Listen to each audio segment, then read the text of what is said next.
How the fortunes of business families diverge.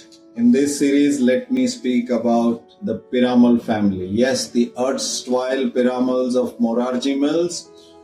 From there, Dilip Babu, yes, Dilip Piramal had separated in the 80s and 90s, set up Gloplast VIP Industries, a market leader in the luggage segment. उस समय हम लोग जो business students और financial world से जुड़े थे, we used to think that बेचारे अजय जी, उनके पास केवल डीके होता हुआ टेक्सटाइल इंडस्ट्री यानी मोरारजी मिल्स बचा हुआ है. तो we always thought Dilip Babu has walked away with the cream of the family asset.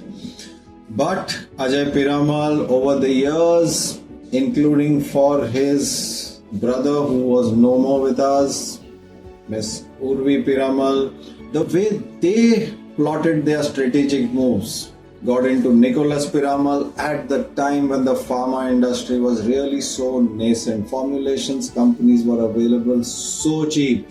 Finally, Ajay ji sold his pharma enterprise to Abbott of the US at such a fantastic valuation, and from there on, Peninsula Land se leke Piramal Pharma, which now Nandini Piramal heads for clinical research and CDMO business. I mean, every vertical, Piramal Enterprises bought DHFL at such a throwaway valuation, just 35 paise on the rupee, that too staggered.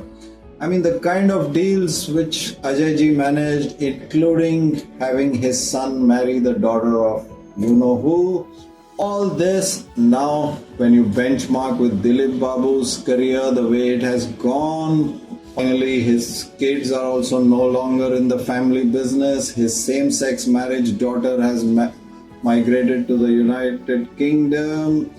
Dilip Babu has sold off the majority of his luggage maker. Such disparate fortunes. Mr. Ajay Piramal, the veritable sphinx who rose from the ashes.